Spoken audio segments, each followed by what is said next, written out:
দর্শক, শেষ পর্যন্ত রক্ষা পেল না শেখ হাসিনা। বিএনপির ১২টা বাজিয়ে দিল ডক্টর মোহাম্মদ ইউনূস। ডক্টর মোহাম্মদ ইউনূস কি জিনিস তা এখন হারে হারে টের পাচ্ছে। করিম এ খান নামটা অনেকেই হয়তো আমি হঠাৎ করে বলছি চিনতে পারছেন না, বাট ওনার বাকি পরিচয়টা দিলে সবাই নির্বাক চিনে ফেলেন। ডক্টর মোহাম্মদ ইউনূসকে একটা পরামর্শ দিয়েছেন। সেই পরামর্শ অনুযায়ী যদি অন্তর্বর্তীকালীন সরকার প্রসিডিং করে তাহলে কিন্তু শেখ হাসিনার জন্য খুবই খারাপ দিন আসছে। শুধু শেখ হাসিনা না, ওবায়দুল কাদের, সাবেক স্বরাষ্ট্রমন্ত্রী, পুলিশের আইজিপি যারাই ছিলেন দায়িত্বশীল, অনেকের কপালে কিন্তু দুর্গতি শুরু হতে যাচ্ছে। অদ্ভুত খবর বাংলাদেশে এখন রীতিমতো সামাজিক মাধ্যমে ঘুরপাক খাচ্ছে। সেটা হলো আওয়ামী লীগকে নিষিদ্ধ করার টার্গেট নিয়ে একটি আইন প্রণীত হবে এবং তার একটি খসড়া আইন উপদেষ্টা ইতিমধ্যে তৈরির কাজে হাত দিয়েছেন, তৈরি করেছেন। এই মির্জা ফখরুলের মতো মির্জাফররা আবার ভারতের হাতে তুলে দিচ্ছে। কত বড় দুঃসাহস, কত নির্লজ্জ, কত বেহায়া একটা চরিত্রহীন একটা ব্যক্তি হতে পারে এই মির্জা ফখরুল। ভারতের সাথে বিএনপি সম্পর্কের বরফ গলতে শুরু করেছে। শেখ হাসিনাকে বাংলাদেশে ফিরতেই হবে। অপরাধ করে থাকলে শেখ হাসিনাকে ফিরিয়ে এনে বিচারের মুখোমুখি করা উচিত, এমনটাই জানিয়েছেন বাংলাদেশের প্রধান উপদেষ্টা মোহাম্মদ। সম্মানিত দর্শক, আসসালামু আলাইকুম। নতুন একটা নিউজ ভিডিওতে আপনাদের জানাচ্ছি স্বাগতম। এইমাত্র পাওয়া তাজা এবং গরম খবর। প্রিয় দর্শক বন্ধুরা, আজকের এই ভিডিওতে আপনারা দেখতে চলেছেন জাতিসংঘ থেকে শেখ হাসিনাকে ফাঁসির নির্দেশ দেওয়া হয়েছে। সেই সাথে সাথে ডক্টর ইউনূসে কেমন ভয়ঙ্কর তথ্য জানিয়েছে সবকিছু দেখতে পারবেন আজকের এই ভিডিওতে। আজকের এই ভিডিওটি খুবই ইন্টারেস্টিং হতে চলেছে, আশা রাখছি স্কিপ না করে সম্পূর্ণ দেখে যাবেন। সেই সাথে সাথে ডক্টর মোহাম্মদ ইউনূস জাতিসংঘে যে তোখার এক ভাষণ দিয়েছে, যে ভাষণটি শুনে বাংলাদেশের জামায়াত বিএনপিরা হতাশ এবং হতভম্ব হয়ে গিয়েছে। শেখ হাসিনার কেমন হাল হতে চলেছে। প্রিয় দর্শক বন্ধুরা, বেশি কথা না বলে আপনাদের বিস্তারিত ভিডিওতে নিয়ে যাও। বিস্তারিত ভিডিওটি দেখার আগে একটা রিকোয়েস্ট, যারা এরকম নিউজ ভিডিও পেতে পছন্দ করেন তারা অবশ্যই এই চ্যানেলটি সাবস্ক্রাইব করে আমাদের সাথেই থাকবেন। প্রিয় দর্শক বন্ধুরা, চলুন তাহলে এই ভিডিওতে একটি লাইক দিয়ে আমরা বিস্তারিত ভিডিওগুলো মোবাইলের স্ক্রিন থেকে ধারাবাহিকভাবে একের পর এক দেখে আসি। এ খান নামটা অনেকেই হয়তো আমি হঠাৎ করে বলছি চিনতে পারছেন না, বাট ওনার বাকি পরিচয়টা দিলে সবাই নির্বাক চিনে ফেলবেন। ওনাই হচ্ছেন আন্তর্জাতিক অপরাধ আদালত আইসিসির প্রধান কৌশলী, যিনি ইসরায়েলের প্রধানমন্ত্রী নেতানিয়াহুর বিরুদ্ধে মামলা দায়ের করেন। রাশিয়ার প্রেসিডেন্ট ভ্লাদিমির পুতিনের বিরুদ্ধে আন্তর্জাতিক অপরাধ আদালতে যেখানে মামলা হয়, যেখানে এটা নিয়ে যারা প্রসিডিং করে তিনি, তো তার নাম হঠাৎ করে কেন আসলো? তিনি ডক্টর মোহাম্মদ ইউনূসকে একটা পরামর্শ দিয়েছেন। সেই পরামর্শ অনুযায়ী যদি অন্তর্বর্তীকালীন সরকার প্রসিডিং করে তাহলে কিন্তু শেখ হাসিনার জন্য খুবই খারাপ দিন আসছে। শুধু শেখ হাসিনা না, ওবায়দুল কাদের, সাবেক স্বরাষ্ট্রমন্ত্রী, পুলিশের আইজিপি যারাই ছিলেন দায়িত্বশীল, অনেকের কপালে কিন্তু দুর্গতি শুরু হতে যাচ্ছে। পাশাপাশি যারা যেই সব দেশগুলোতে আশ্রয় নিয়েছেন সেই দেশগুলো তাদের পুলিশের মাধ্যমে বা ইন্টারপোলের মাধ্যমে তাদেরকে কিন্তু ফিরিয়ে দিতে বাধ্য, এমনকি তারা সাজার মধ্যে আসতে হবে। এবার যেই সাজা হয়, হঠাৎ করে কেন এই বক্তব্য আসছে? আপনারা জানেন যে জাতিসংঘে যে সাধারণ অধিবেশন ছিল, পাশাপাশি আপনার যে প্রোগ্রামগুলো ছিল, সেখানে জুলাই এবং আগস্টে যে গণহত্যা হয়েছে বা আন্দোলন হয়েছে সেগুলো নিয়ে আপনার জাতির সামনে না সারা পৃথিবীর সামনে ভাষণ দিয়েছেন ডক্টর মোহাম্মদ ইউনূস। তো সেই ভাষণের পরে আন্তর্জাতিক অপরাধ আদালতের যিনি প্রধান কৌশলী আছেন করিম এ খান, তিনি ডক্টর মোহাম্মদ ইউনূসের সাথে একটা সাইড বৈঠকে বসছিলেন। সেখানে তিনি পরামর্শ দিয়েছেন ডক্টর ইউনূসকে যে বাংলাদেশ যদি চায় তাহলে আইসিসিতেও অভিযোগ করতে পারে এই গণহত্যার ইস্যুতে। জাতিসংঘের সাধারণ অধিবেশনের ফাঁকে আপনার করিম এ খান এবং ডক্টর ইউনূসের একটা বৈঠক হয়েছিল। সেখান থেকেই আপনার আইসিসির প্রধান কৌশলী তিনি এই কি বলা হয় যে আপনার পরামর্শ দিয়েছেন। এ সময় করিম এ খানের কাছে জুলাই আগস্ট বিপ্লবের সময় গণহত্যার জন্য দায়ীদের বিরুদ্ধে আইসিসিতে মানবতা বিরোধী অপরাধের মামলা দায়ের করার প্রক্রিয়া সম্পর্কেও জানতে চেয়েছেন ডক্টর মোহাম্মদ ইউনূস। আর এ নিয়ে করিম এ খান প্রধান উপদেষ্টাকে বলেছেন বাংলাদেশকে অবশ্যই হ্যাক ভিত্তিক আপনার আদালতে অভিযোগ দায়ের করতে হবে। আইসিসিতে মানবতা বিরোধী অপরাধের মামলার জন্য যথাযথ নিয়মাবলী অনুসরণ করতে হয়। করিম এ খান বলছেন এই বছরের শেষ দিকে তিনি বাংলাদেশে সফরও করবেন। তো শেষ তো চলে আসছে। আর রোহিঙ্গা সংকট নিরসনে গতি আনতে ডক্টর মোহাম্মদ ইউনূসে তিনি প্রশংসা করেছেন, আরও নানান বক্তব্য আসছে। তো এখন আমাদের ডক্টর মোহাম্মদ ইউনূস তিনি আপনার জাতিসংঘে দেওয়া বক্তব্যে প্রায় 1000-এর কাছাকাছি, সম্ভবত সংখ্যাটা 800+ তিনি মেনশন করেছেন যে মানুষ নিহত হয়েছে। ইভেন কিভাবে নিহত হয়েছে, আবু সাইদদের মৃত্যুর ঘটনা, পুলিশের ভূমিকা, এমনকি ক্ষমতাকে পুঁজি করে শেখ হাসিনার বিভিন্ন অর্ডার বা মন্ত্রীদের নানান কর্মকাণ্ড, সাবেক পুলিশের আইজিপি বা রানিং যিনি ছিলেন, সকল কিছু এখানে কিন্তু এ টু জেড তিনি একটা বক্তব্যে ফুটিয়ে তুলেছেন। আর এই তার বক্তব্যে ফুটানো তোলার পরে সম্ভবত করিম এ খান যিনি আইসিসির প্রধান কৌশলী আছেন তিনি ডক্টর ইউনূসের সাথে সাইড বৈঠক করেছেন। আবার ডক্টর ইউনূস নিজেও আগ্রহ প্রকাশ করে সাইড বৈঠক করেছেন যে কেমনে আসলে মামলা করা যায় আর এটা নিয়ে প্রসিডিং কি হতে পারে। তো সকল কিছু মিলিয়ে ডক্টর মোহাম্মদ ইউনূসের যেই গতি, এটা মাঝে মাঝে রহস্যজনক মনে হয়। মাঝে মাঝে মনে হয় যে তিনি শেখ হাসিনার প্রতি কিছুটা উদারপন্থী, বড় দলগুলোর সাথে ঝামেলায় পড়তে চান না। আবার মনে হয় যে না, তিনি আসলে খুবই কঠিন একটা শাস্তি আসলে শেখ হাসিনাকে দিতে চাচ্ছেন। এবার সেটা নিজে না, আন্তর্জাতিকভাবে বিশ্ব শক্তির সামনে যেন কোনো রকম মিত্র সহযোগিতা না পায়। কারণ একজন গণহত্যাকারী হিসাবে যদি প্রমাণিত হয়ে যায় বা সামহাও সেখানে এটা প্রসিডিং হয়ে যায়, তখন আসলে অনেক দেশ কিন্তু আর তাকে আশ্রয় দিবে না বা তাকে ইন্টারন্যাশনালি আপনার গ্রেপ্তার করা হবে, আর যেই দেশেই গ্রেপ্তার করা হোক তাকে বাংলাদেশে পাঠিয়ে দেওয়া হবে। আবার এই ধরনের বক্তব্য কিন্তু ডক্টর ইউনূস দিয়েছেন। তো আসলে কি হতে যাচ্ছে, আবার আমাদের বাংলাদেশেও আন্তর্জাতিক অপরাধ বিচার ট্রাইব্যুনালের যে অ্যাক্টিভিটি সেটাকে আবারও পুনরুজ্জীবিত করার প্রক্রিয়া চলছে, বিচারক নিয়োগ প্রক্রিয়া চলছে, সেখানেও আপনার এই মামলা চলমান হবে। অলরেডি কয়েকটা মামলা দায়ের হয়েছে, আবার সেখানে যদি প্রমাণিত হয় গণহত্যার সাথে কানেক্টেড, তো প্রমাণিত তো হবেই। এখানে তো না হওয়ার কোনো কারণ নাই, কারণ যে শক্তিটা, যে ফোর্সটা টোটালি শেখ হাসিনার বিরোধী শক্তি এখানে আছে, আওয়ামী লীগের বিরোধী শক্তি আছে, আবার প্রত্যেকটা ঘটনার সাক্ষী আছে, রাজসাক্ষী আছে, আউইটনেস আছে। এখন এগুলোর থেকে কিন্তু রায় হয়ে যায়, তাহলে আওয়ামী লীগ 10 বছরের জন্য রাজনীতিও কিন্তু হারাবে। তা আসলে কোথায় কি চলে না চলে সেটাও বোঝা কষ্টকর, সময় বলে দেবে। তবে আওয়ামী লীগের জন্য কিছুটা দুঃসময় সামনে আসতেই যাচ্ছে। ভালো থাকবেন, আসসালামু আলাইকুম। সেই স্বাধীনতাকে আবার ছিনিয়ে নিয়ে মির্জাফররা, এই মির্জা ফখরুলের মতো মির্জাফররা আবার ভারতের হাতে তুলে দিচ্ছে। কত বড় দুঃসাহস, কত নির্লজ্জ, কত বেহায়া একটা চরিত্রহীন একটা ব্যক্তি হতে পারে এই মির্জা ফখরুল, যার কথা আমি গত 4-5 বছর ধরে আমি ভিডিওতে বলে আসছি যে এই বদমাইশটা, এই দেশদ্রোহী, এই ভারতীয় দালালটা, সে 5 বছর ভারতের কাছ থেকে পয়সা খেয়েছে, আওয়ামী লীগের কাছ থেকে পয়সা খেয়েছে, আবার ডিজিএফআই এর লোক তার কাছে হাতে গিয়ে টাকা তুলে দিয়ে আসছে প্রতি মাসে। বহুবার অনুরোধ করেছি জনাব তারেক রহমানকে যে আপনার সবার আগে দেশ, তারপর আপনার দলটাকে বাঁচাতে হলে দলের ভিতরের মির্জাফর এবং বেঈমানগুলোকে বের করেন। কিন্তু উনি এখনো যেই পর্যন্ত নীরবে দিন কাটাচ্ছেন, মনে করছেন সব ঠিক হয়ে যাবে। আমি ওনার অবস্থা দেখে বুঝতে পারছি দলের উপর ওনার কোনো নিয়ন্ত্রণ নাই। যদি থাকতেও নিয়ন্ত্রণ, তাহলে এই মির্জা ফখরুলের মতো বদমাইশগুলোকে, বেশ কিছু বদমাইশ আছে ভারতীয় দালাল এবং দেশদ্রোহী, যাদেরকে ঘাট ধরে দল থেকে বের করে দেওয়া উচিত ছিল। আজকে মির্জা ফখরুল গত যেই বক্তব্য দিল, আপনারা সারা বাংলাদেশে দেখেছেন পত্রপত্রিকায়, সে বলেছে যে আমরা ভারতকে আশ্বস্ত করেছি যে বিএনপি ক্ষমতায় এলে সে বাংলাদেশের মাটিতে কোনো বিচ্ছিন্নতাবাদী সংগঠনের স্থান হবে না। হুদা হেলাল, আপনার মতো একটা দুশ্চরিত্রবান একটা লোকের এই ধামরা বুড়াগুলোকে, এখন এই নতুন প্রজন্মের উচিত এই ধামরা দেশদ্রোহী বুড়াগুলোকে জুতা মারতে মারতে বিদায় করা, যেন আরেকটা আওয়ামী লীগ তৈরি না হয়। এখন থেকে এদেরকে জুতা মেরে বিদায় করতে হবে, যেন আরেকটা আওয়ামী লীগ তৈরি না হয়। এই যে এত বছর ভারত শান্তি বাহিনীকে প্রশিক্ষণ দিয়ে, অস্ত্র দিয়ে, ভারতে ক্যাম্প তৈরি করে প্রশিক্ষণ এবং অস্ত্র দিয়ে বাংলাদেশের ভিতরে প্রবেশ করিয়ে বাংলাদেশের প্রায় 30,000-এর উপরে সামরিক বাহিনীর সদস্য থেকে আরম্ভ করে বাংলাদেশের জনগণকে হত্যা করলো, তখন এই মির্জা ফখরুল্লাহ কোথায় ছিল? তখন কেন ভারতকে হুঁশিয়ারি দেয় নাই যে আপনারা আপনাদের পালিত বিচ্ছিন্নতাবাদীদেরকে বাংলাদেশ থেকে নিয়ে যান? এবং এই যে এত বছর ধরে, আগেও হয়েছে, বিশেষ করে মোদী ভারতে ক্ষমতায় আসার পরের থেকে, এই যে মুসলমান হত্যা করা হলো, হাজার হাজার মুসলমান হত্যা করা হলো, তখন এই মোদীর, এই মির্জা ফখরুলের মতো লোকরা কোথায় ছিল? তখন ভারতকে বলে নাই কেন আপনারা মানবতা বিরোধী অপরাধ করা থেকে বিরত থাকুন? এই যে এখন মণিপুরে এবং এই 7 সিস্টারে খ্রিস্টানদের উপরে বিভিন্ন অত্যাচার চালাচ্ছে, মণিপুরের জনগণকে হত্যা করছে, তাদের ব্যাপারে মির্জা ফখরুল কেন ভারতকে বলে নাই যে আপনারা মানবতা বিরোধী অপরাধ করা থেকে বিরত থাকুন?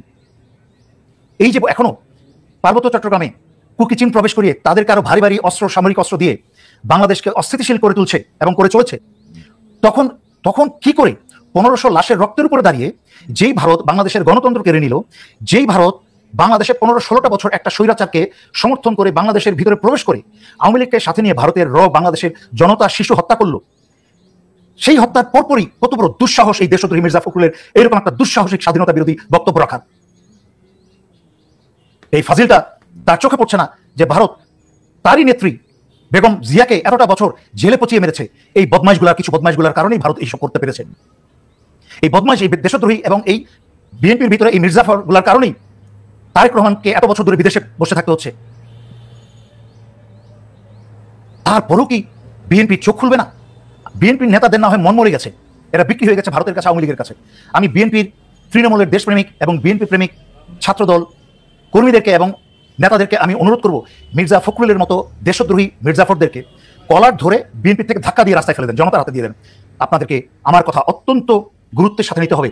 এই গত 15টা বছর চুপ করে থেকেই কিন্তু স্বৈরাচারী শেখ হাসিনা ছোট থেকে একটা বিরাট বড় দানবে পরিণত হয়েছে, শুধু বাংলাদেশিরা মুখ বন্ধ করেছিল বলে এবং বিএনপি আন্দোলনের নামে নাটক করেছে বলে।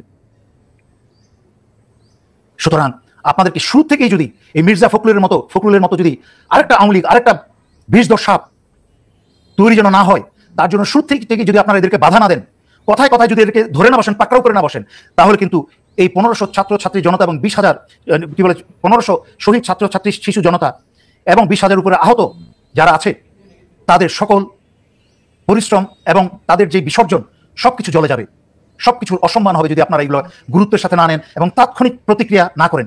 অদ্ভুত খবর বাংলাদেশে এখন রীতিমতো সামাজিক মাধ্যমে ঘুরপাক খাচ্ছে। সেটা হলো আওয়ামী লীগকে নিষিদ্ধ করার টার্গেট নিয়ে একটি আইন প্রণীত হবে এবং তার একটি খসড়া আইন উপদেষ্টা ইতিমধ্যে তৈরির কাজে হাত দিয়েছেন, তৈরি করেছেন অথবা জমা দিয়েছেন। গতকাল জাতিসংঘের সাধারণ পরিষদে ভাষণ দিয়েছেন ডক্টর ইউনূস মোটামুটি দীর্ঘ একটা ভাষণ, 35 মিনিটের মতো। আমরা অনেকে শুনেছি এবং ভাষণটা বাংলায় ছিল। ডক্টর ইউনূস চমৎকার ইংরেজি বলেন, আমরা নিশ্চয়ই তার ইংরেজি ইন্টারভিউ খেয়াল করেছি, চমৎকার বলেন, কন্টেন্ট, এক্সপ্রেশন সবকিছু মিলে ভাষাগত দিক থেকে। কিন্তু উনি ভাষণটা বাংলায় দিয়েছেন কেন, এই প্রশ্ন কেউ কেউ করছেন। আসবো সে জায়গায়, এবং এই ভাষণের মধ্যে কিছু ইন্টারেস্টিং ফাইন্ডিং আছে, আমাদের এই জিনিসগুলো একটু নোট ডাউন করা দরকার। বাংলাদেশের একজন সরকার প্রধান জাতিসংঘে ভাষণ দিয়েছেন, তার প্রথম ভাষণ। এই ভাষণটা নানা দিক থেকে বিশেষ। আমরা খেয়াল করছি ডক্টর ইউনূস আমেরিকায় গেছেন, এই সফর ইটসেলফ, মানে তার মতো একজন মানুষ, তার মতো একজন ব্যক্তিত্ব আমাদের দেশের সরকারের দায়িত্বে আছেন, সেই মানুষটা প্রত্যাশিতভাবেই গ্লোবাল কমিউনিটির অত্যন্ত গুরুত্বপূর্ণ মনোযোগ পেয়েছেন, সেটা হয়েছে। ফলে সারা পৃথিবীর এক ধরনের ফোকাস ছিল তিনি কি বলেন সেটা দেখার জন্য। যেটা হবার কথা, যেহেতু তিনি একটা রাষ্ট্রের দায়িত্বে আছেন এবং এই দায়িত্বে এসছেন তিনি একটা রক্তাক্ত গণ অভ্যুত্থানের মধ্য দিয়ে, সেই অভ্যুত্থান এবং এর পরবর্তী স্বপ্নের কথা আছে, আমাদের দেশের ইন্টারনাল ইস্যুস, এর সাথে আছে বহির্বিশ্বে তিনি কি বলতে চান। ডক্টর ইউনূসের তো ব্র্যান্ডিং একজন গ্লোবাল গুরুত্বপূর্ণ মানুষ হিসেবে, যিনি পৃথিবীকে বিভিন্ন ক্ষেত্রে দিক নির্দেশনা দিয়েছেন। তার দিক নির্দেশনা যা দিয়েছেন সেটা সঠিক না, সেটা করলে ঠিক হবে, এটার মধ্যে কোনো মডিফিকেশন দরকার কিনা, বা ওনার চিন্তা অনেক বেশি ইউটোপিয়ান কিনা, যে কেউ এসব প্রশ্ন করতেই পারি আমরা, এটা করা যেতেই পারে। কিন্তু গুরুত্বপূর্ণ প্রশ্নটা হচ্ছে, বিষয়টা হচ্ছে যে তার এরকম কতগুলো মতবাদ আছে, তিনি সেগুলোর কথাও বলেছেন, কারণ তিনি মনে করেন যে পৃথিবীকে বাঁচাতে হলে এগুলো করতে হবে। সো ওটারও এক ধরনের ক্যাম্পেইন আছে, জাতিসংঘের সাধারণ পরিষদে তিনি একটা রাষ্ট্রের প্রধান হিসাবে এই কথাগুলো বলছেন। মানে বাংলাদেশের সরকার প্রধান গ্লোবাল ইস্যুতে, গ্লোবাল নানা গুরুত্বপূর্ণ বিষয়ে কথা বলছেন, এটা দেখাও এক অসাধারণ ব্যাপার। সবাই বলেন, তার বলার ডাইমেনশন ভিন্ন, কারণ অনেকগুলো প্রবক্তা তিনি নিজে। বাংলাদেশ প্রসঙ্গে পরে আসছে, আগে গ্লোবালি তিনি কি বলেছেন।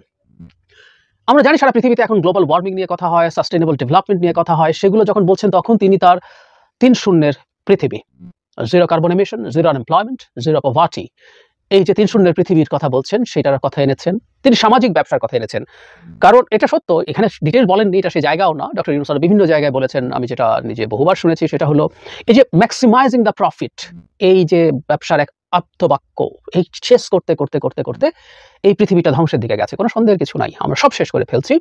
সুতরাং উনি মনে করেন, আবারও বলছি, তার চিন্তা নিয়ে ডিবেট হওয়া উচিত, ডিবেট হোক আমরা, কিন্তু উনি বলছেন যে সামাজিক ব্যবসা যদি আমরা করি, সেই ভয়ঙ্কর নেগেটিভ এই প্রতিযোগিতাটা, এই অন্ধ প্রতিযোগিতাটা বন্ধ হবে, যেটা আমাদের প্ল্যানেটকে সেভ করতে পারে। উনি নিজেকে মনে করেন যে প্রতিটা মানুষের উচিত হবে, এগুলো আবারও বলছেন, স্পিচে ছিল না, আমি ওনার অন্য জায়গায় এটা দেখেছি, প্রত্যেকটা মানুষ আসলে এই প্ল্যানেটের সিটিজেন, সুতরাং এই প্ল্যানেটকে কালেকটিভলি বাঁচাতে হবে, হুইচ ইজ রাইট। আমেরিকা কোথায় কত কার্বন পুড়িয়েছে তার মাসুল তো আমরা দেই, এবং এখানেও তিনি এই আলাপগুলো এনেছেন, কিভাবে বন্যা, অনেক বেশি তাপমাত্রা, অনেক বেশি বৃষ্টি, অনেক বড় ঝড় সংকট তৈরি করছে, এবং গ্লোবাল ওয়ার্মিং এর এক গুরুত্বপূর্ণ সাফারার হিসাবে, সবচেয়ে খারাপভাবে যারা সাফার করে তার মধ্যে আমরা আছি, তিনি এই কথাগুলো তুলে নিয়ে এসেছেন। তিনি গ্লোবাল সাউথ নিয়ে কথা বলেছেন, ইদানিং অনেক আলাপ হচ্ছে। আমরা জানি সাউদার্ন হেমিস্ফিয়ারে মোটা দাগে অনুন্নত, কম শক্তিশালী দেশগুলোর অবস্থান। আবারও বলছি, এটা মোটা দাগে। সাউদার্ন হেমিস্ফিয়ারে পাওয়ারফুল দেশ আছে, গুরুত্বপূর্ণ দেশ আছে, নর্দার্ন হেমিস্ফিয়ারেও দুর্বল দেশ আছে, এবং নর্দার্ন হেমিস্ফিয়ারে উত্তর গোলার্ধে থাকা দুর্বল দেশগুলোকেও গ্লোবাল সাউথের পার্ট হিসেবে দেখা হয়। সো তাদের এম্পাওয়ারমেন্ট, তাদের ভয়েস যাতে রেজ করা যায়, আমরা গ্লোবাল সাউথের পার্ট হিসেবে অবশ্যই আমাদের সেই দাবি জানানো দরকার। তিনি কালেকটিভলি সেই দাবি জানিয়েছেন। তিনি গ্লোবাল অনেকগুলো সমস্যা, সামনে এআই রিলেটেড যে সমস্যা তৈরি হচ্ছে সেটা নিয়ে কথা বলেছেন। প্রথম কথা হচ্ছে, এআই এর প্রাথমিক যে বিষয় আসবে, সেটা বাংলাদেশের মতো টেকনোলজিতে পিছিয়ে থাকা একটা দেশ বা অন্যান্য দেশ যাতে সুফল পেতে পারে, সেটা এনশিওর করার কথা বলছেন। At the same time generative AI যেটা আছে, যেটা অটোনমাস ইন্টেলিজেন্স তৈরি করে, সেটার ডেভেলপমেন্ট যে পৃথিবীর জন্য বড় ধরনের সংকট তৈরি করতে পারে, সেটার একটা রুলস অ্যান্ড রেগুলেশন সামনে পৃথিবীতে, এটা খুবই গুরুত্বপূর্ণ ইস্যু। উনি রাইটলি সেটা অ্যাড্রেস করেছেন। তিনি গ্লোবাল যে অর্থ পাচার, যেটার সাথে বাংলাদেশ জড়িত, কিন্তু উনি গ্লোবালিও কথাটা বলেছেন, যে শুধু বাংলাদেশ না, উনি এটাকে ব্রডার করেছেন, যে সারা পৃথিবীতেই আমাদের মতো দেশগুলো থেকে দুর্নীতিবাজ শাসকরা সারা পৃথিবীতে টাকা পাচার করে। সুতরাং ওই পাচার হওয়ার ডেস্টিনেশনগুলো যদি ঠিকঠাক মতো থেকে যায়, সেখানে যদি পাচার করার স্কোপ থাকে, ওখানেই যদি এগুলো নিয়ে রেস্ট্রিকশন তৈরি না হয়, পাচার ঠেকানো যাবে না। সুতরাং এই জন্য গ্লোবালি এটার বিরুদ্ধে ব্যবস্থার কথা বলেছেন। তিনি বলেছেন, আমাদের যে মাইগ্রেশন হচ্ছে, বিশেষ করে কাজের জন্য, তাদের জীবনের নিরাপত্তা, আমাদের যে ধরনের সংকটে পড়ছেন মাইগ্রেশনের সমস্যার কারণে, আমাদের সাগরে মারা যায়, বনের মধ্যে মারা যাচ্ছে মানুষ, এটার ব্যাপারে ব্যবস্থা নিতে বলেছেন। খুবই গুরুত্বপূর্ণ কথা বলেছেন গ্লোবাল পার্সপেক্টিভে। ইসরায়েল নিয়ে আমি আসবো, এটাই খুব সিগনিফিক্যান্ট জায়গা, এবং ইউক্রেন রাশিয়া যে যুদ্ধ হচ্ছে, সেটার যে ইকোনমিক ইম্প্যাক্ট, যেটার ইম্প্যাক্ট কিছুটা হলেও বাংলাদেশে পড়ছে, সেটা তুলেছেন, এবং এখানে সিজফায়ার চেয়েছেন। এই জিনিসগুলো গুরুত্বপূর্ণ। আর বাংলাদেশের ইস্যুতে এবার আসি, যেটা আসলে সবচেয়ে বেশি ইম্পর্টেন্ট। আবারও বলছি, ইসরায়েল নিয়ে কি বলেছেন আমি এটা একটু ডিটেইললি বলতে চাই, কারণ তার বিরুদ্ধে অনেকগুলো অভিযোগ ছিল, সেই অভিযোগগুলো চমৎকারভাবে বাস্টেড হয়েছে তার এই বক্তব্যের মধ্য দিয়ে। উনি শুরু করেছেন রাইটলি যে বাংলাদেশে যে মুভমেন্ট হয়েছে সেই মুভমেন্টটা নিয়ে, একটা স্বৈরাচারী সরকারের বিরুদ্ধে কিভাবে আমাদের তরুণরা মাঠে নেমেছেন, তারা মাঠে নেমে অন্যান্য মানুষকে কানেক্ট করেছেন, কানেক্ট করে বন্দুকের সামনে বুক পেতে দিয়েছেন, যেটা সারা পৃথিবীকে অভিভূত করেছে। রাইট, খুব চমৎকারভাবে শোকেস করেছেন, যেটা বহুকাল ধরে মানুষের জন্য অনুপ্রেরণার উৎস হয়ে থাকবে। আমিও মনে করি বাংলাদেশের এই লড়াইটা, আমি আলাদা ভিডিও করেছি যে হাতে কোনো অস্ত্র ছাড়া বন্দুকের সামনে বুক পেতে দেওয়া হয়েছে, যেটা বাংলাদেশের ইতিহাসেও ছিল না। বাংলাদেশের ইতিহাসে পাল্টা ককটেল, দেশি বন্দুক, এলজি টেলজি কি যেন নাম ছিল, পাইপ গান দিয়ে পাল্টা গুলি করার টেন্ডেন্সি ছিল। তার বাইরে এসে জাস্ট ইট পাথর আর লাঠি নিয়ে দাঁড়িয়ে যাওয়া, এটা আসলে আমিও মনে করি হবে। এবং এখানে এক ধরনের কারেকশন বলবো, খুব বেশি ছাত্রর কথা বলছিলেন ডক্টর ইউনূস একটা সময়, এবার উনি ওনার এই ভাষণে সেটার সাথে দিনমজুর, শ্রমিক তাদেরকে যুক্ত করেছেন, শহরের নারীরা তাদের সন্তানদেরকে নিয়ে নেমে গেছেন, সব মানুষ যে জড়িত হয়েছে এই মুভমেন্টে সেই জিনিসটা করেছেন। এবং রাইটলি এটা প্ল্যান্ড একটা মুভমেন্ট, এক ধরনের স্বতঃস্ফূর্ত মুভমেন্ট হয়েছে। এই ভাষণে অন্তত সেই ধরনের একটা ইঙ্গিত আছে, সরাসরি বাক্যটা ব্যবহার না করলেও, যেটা এর আগে তিনি করেছিলেন এটাকে আমরা অনেকেই সঠিক বলে মনে করিনি। খুব গুরুত্বপূর্ণ ব্যাপার হচ্ছে ডেভেলপমেন্ট সো কল্ড, এটাকে উনি চ্যালেঞ্জ করেছেন। আমরা দীর্ঘদিন থেকে বলেছি ডেভেলপমেন্ট মানে ইভেন ইনফ্রাস্ট্রাকচার না। অকাট মূর্খরা, এই দেশের কিছু অকাট মূর্খ আছে যারা অর্থনীতিবিদ নাম নিয়েও এসে হাজির হন এবং কিছু ইনফ্রাস্ট্রাকচার ডেভেলপমেন্টকে দেখিয়ে সরকারকে সমালোচনা করতেন। এইভাবে উন্নয়ন তো হয়েছে, কিন্তু উন্নয়নের আধুনিক সংজ্ঞা, আধুনিক না, এটাও বহু বছর হয়ে গেছে। উন্নয়ন ডাজন্ট নেসেসারিলি মিন কিছু ইনফ্রাস্ট্রাকচার বানানো। উন্নয়নের বিরাট অধিক্ষেত্র আছে, স্বাস্থ্য, শিক্ষা, সামাজিক নিরাপত্তা, মত প্রকাশের স্বাধীনতা, ভোটের অধিকার, সবগুলো ডেভেলপমেন্টের পার্ট হিসেবে দেখা হয়, কিন্তু না, সেগুলো হয়নি। ডক্টর ইউনূস খুব চমৎকারভাবে তার ভাষণে, আমি এটা শুনে অভিভূত হয়েছি, যে শুধু কতগুলো বড় বড় প্রজেক্ট এবং ইনফ্রাস্ট্রাকচার না, মানুষের জীবন মানের উন্নয়নের জন্য স্বাস্থ্য, শিক্ষা, এগুলোতে বরাদ্দ বাড়ানো হবে ভবিষ্যতে। এই আলোচনা বছরের পর বছর করেছি, বছরের পর বছর করেছি, বলেছি, লিখেছি, টকশোতে বলেছি। আমাদের স্বাস্থ্য এবং শিক্ষার বরাদ্দ কি খারাপ অবস্থা, ওটা উন্নয়ন, ওটা আরো বেশি ইম্পর্টেন্ট উন্নয়ন। উনি ওটাকে ডিবাঙ্ক করছেন। এবং তথাকথিত উন্নয়নের বাংলাদেশ না, তিনি যে বাংলাদেশ দেখতে চান সেই বাংলাদেশের জন্য সাহায্য চেয়েছেন। আমি এটা হুবহু ওনার ভাষায় পড়তে চাই। উনি সংস্কারের কথা বলছেন এবং সংস্কার করে যে বাংলাদেশ গড়তে চান। আমাদের মনে থাকার কথা, শেখ হাসিনার সময় উন্নয়নের বাংলাদেশ, উন্নয়নের গণতন্ত্র, মানে কিছু ইনফ্রাস্ট্রাকচার বানাবো, তুমি ওটা দেখে চুপ করে থাকো। পৃথিবীর রোমান এম্পায়ার থেকে শুরু করে শৈশব শাসকদের যে ধরনের টেন্ডেন্সি ছিল। কিন্তু উনি যেটা বলছেন, কেমন বাংলাদেশের জন্য উনি গ্লোবাল কমিউনিটির সাহায্য চান। আমি পড়ছি, এসব সংস্কার যেন টেকসই হয়, তা দীর্ঘমেয়াদে নিশ্চিত করতে এবং অবাধ, নিরপেক্ষ, অংশগ্রহণমূলক নির্বাচনের জন্য উপযোগী পরিবেশ তৈরির লক্ষ্যে আমরা কাজ করে যাচ্ছি।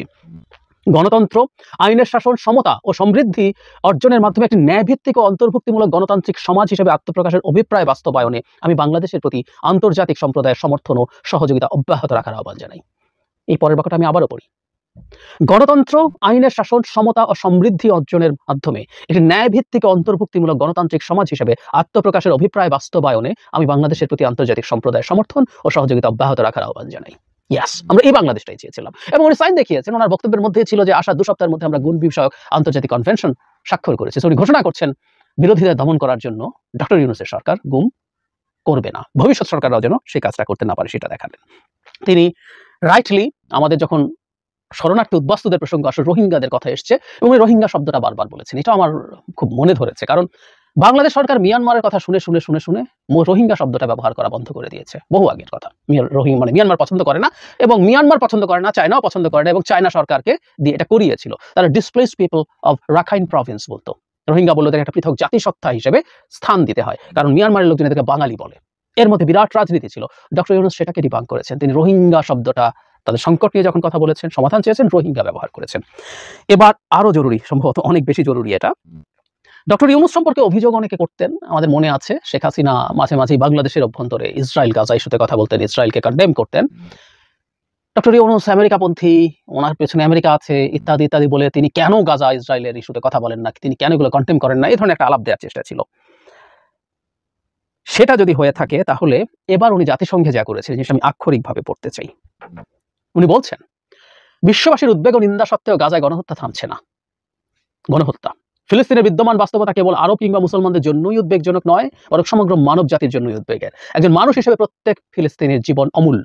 ফিলিস্তিনের জনগণের বিরুদ্ধে মানবতা বিরোধী অপরাধ হচ্ছে, তার জন্য সংশ্লিষ্ট সবাইকে দায়বদ্ধ হতে হবে। ডক্টর ইউনূস বলেন, ফিলিস্তিনের জনগণের উপর চলমান নৃশংসতা, বিশেষত নারী এবং শিশুদের সঙ্গে প্রতিহত যে নিষ্ঠুরতা পৃথিবী দেখছে, তা থেকে নিস্তারের জন্য বাংলাদেশ অনতিবিলম্বে পূর্ণ যুদ্ধবিরতির আহ্বান জানাচ্ছে।